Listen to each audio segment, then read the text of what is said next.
Welcome to Afzal Mir social and Islamic information. इल्म, इस्लाह और सच्चाई पर मबनी वीडियोस के लिए हमारे यूट्यूब चैनल को सब्सक्राइब करें। अस्सलाम वालेकुम जी। इसराइल ने एक नया सिलसिला जंग का शुरू किया है गजा में, और उसने इस अपने जंग की हिकमत अमली को 3 हिस्सों में तकसीम किया है। और उसका एक बड़ा मंसूबा है कि जी वो बमबारी करके और अहले गजा को वहाँ से बेदखल करना चाहता है, और दूसरे मंसूबा उसका यह है कि जी वहाँ पे अपनी फ़ौजें दाखिल करके बिल्कुल खाली करवाना चाहता है गजा को। और उसका एक ख्वाब है कि जी वो ग्रेटर इसराइल बनाना चाहता है। ग्रेटर इसराइल इसराइल का कोई सियासी नारा नहीं है ये, बल्कि उनका मजहबी सयूनी मंसूबा है, और ये काफ़ी अरसे से वो तैयार करके बैठे हुए। उनके रहनुमाओं के बयान सुने जाएँ या उनका मुताला किया जाए तो इसकी बहुत सारी तस्वीर वज़ह हो जाती है। अहले गजा बरसती आग, देखती आग में, बहते आंसुओं में एक मज़ामत की अलामत है। वो चाहता है कि इनको बेदखल करके, ये सारा इलाका खाली करके एक ग्रेटर इसराइल का क़याम अमल में लाया जाए।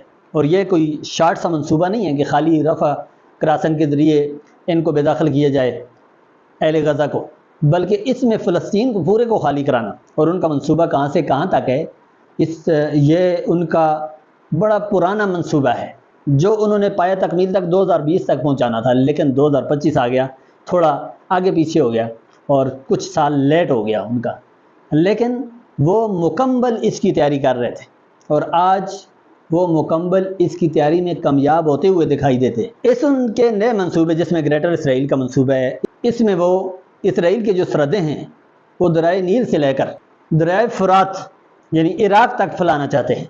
ये नज़रिया कोई वैसे नहीं है।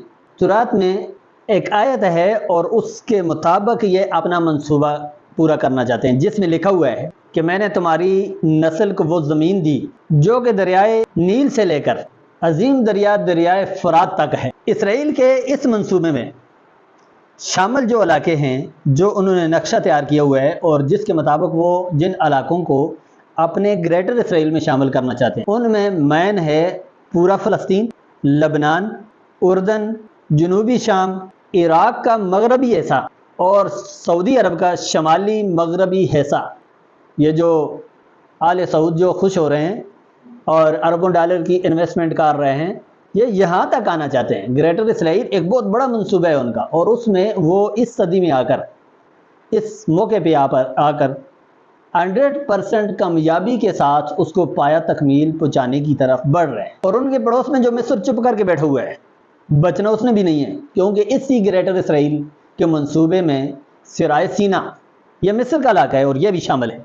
ये मेरी की हुई कोई बातें नहीं हैं। ये जो सऊदीया का ऐसा शामिल करना चाहते हैं, वो मिस्र का करना चाहते हैं, सिराय सीना तक, शाम का ऐसा शामिल करना चाहते हैं, इराक का करना चाहते हैं, लबनान का करना चाहते हैं, उर्दन को शामिल करना चाहते हैं, फ़लस्तीन को खाली करके वो ग्रेटर इसराइल में शामिल करना चाहते हैं। ये उनके रहनुमाओं के बयानात और उनके मंसूबे मंज़र-ए-आम पर आज से पहले भी थे और आज भी हैं। वही सुन लेते हैं, उनके रहनुमाओं के जो बयानात हैं, ज़रा उन पर नज़र डाल लेते हैं। डेविड बेन गुरियन इसराइल का बानी है, जिसने इसराइल का क़याम अमल में लाया। ये क्या कहता है? ये कहता है कि हम इसराइलियों का जो ख्वाब है उसमें हमारी जो हदूद है उसमें शामिल हैं जनूबी लबनान, जनूबी शाम, आज का उर्दन, दरियाए उर्दन के दोनों किनारे, और सिराय सीना मिस्र का इलाका। ये उनके बानी के, जब उन्होंने इसराइल का क़याम अमल में लाया, और इसराइल के क़याम अमल में लाने वाला उनका जो बानी है उसके ख्वाब में ये चीज़ें शामिल हैं। एरन शरून उनका सबका वज़ीर-ए-आज़म है, और वो कहता है कि सबको चाहिए कि ये जो पहाड़ियाँ हैं, गोलान की पहाड़ियों का कहरा होगा, या और जो उसके साथ शाम की पहाड़ियाँ या मिस्र की जो पहाड़ी इलाका जो उन्होंने ले लिया है, जो उन्होंने पिछली जंग में ले लिया है, उसके बारे में वो कहता है कि जी इन पे सबको मिल के कब्ज़ा करना चाहिए, क्योंकि जो हम कब्ज़ा करेंगे वो हमारा ही रहेगा। बिन्यामीन नेतन्याहू अभी भी वज़ीर-ए-आज़म है, और वो कहता है कि हमें दरिया से समुंदर तक सिक्योरिटी कंट्रोल रखना होगा, दरिया से समुंदर तक सिक्योरिटी कंट्रोल रखना होगा। वो अपने इन अल्फाज में इस सारे इलाके को शामिल कर गया। उनका मजहबी रहनुमा रबियो को वो कहता है कि अर्ज़ इसराइल सिर्फ यहूदियों की है और किसी की नहीं है। ये उनका मजहबी अकीदा और मजहबी नज़रिया है। गजा को इसराइल ने 2007 से खुली जेल बना रखा है। खुराक, अद्वियात और जुमला चीज़ों पर पाबंदी है, लेकिन मौजूदा उसका जुल्म इससे एक कदम आगे बढ़कर है, और वो ये है कि गजा को गैर रिहाश के काबिल, गैर काबिल रिहाश یعنی کہ ایسی جگہ بنا دیا جائے جو رہائش کے قابل نہ رہے، اور تاکہ آسانی کے ساتھ اہل غزہ کو بے دخل کیا جا سکے۔ اور اس کا ثبوت اقوام متحدہ کی رپورٹ آج سے کئی عرصہ پہلے شائع ہوئی ہے، جس میں یہ بتا دیا گیا تھا، اور یہ رپورٹ 2022 میں شائع ہوئی تھی، جس میں یہ کہا گیا تھا کہ غزہ 2025 تک یا 2026 تک ناقابل رہائش جگہ بن جائے گا، یعنی رہائش کے قابل نہیں رہے گا۔ گریٹر اسرائیل کا قیام محض ایک خطے کی بات نہیں، بلکہ یہ ایک عالمی خطرہ ہے۔ فلسطین، شام، لبنان، مصر، اردن، عراق، حتیٰ کہ سعودی عرب تک سب نشانے پر ہے۔ اگر امت مسلمہ نہ جاگی اور ٹائم سے فیصلہ نہ کیا تو یہ گریٹر اسرائیل کے قیام کا منصوبہ ایک حقیقت بنتا جائے گا۔ آخر میں مسلمانوں سے یہ سوالات ہیں کہ کیا ہم ہمیشہ خاموش رہیں گے؟ کیا تمام اسلامی ممالک ہمیشہ لا تعلق رہیں گے؟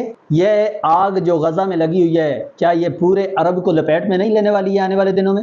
اگر ہم سب اسی طرح خاموش رہے، سارے مسلم ممالک، سب مسلمان، تو فلسطین سے فلسطینیوں کی شناخت کو مٹا دیا جائے، اور یہ پھر جب وہاں سے آگے بڑھیں گے اور پھر کنٹرول کوئی نہیں کر سکے گا، اور آنے والے دنوں میں گریٹر اسرائیل کا منصوبہ ایک حقیقت بنتا نظر آئے گا۔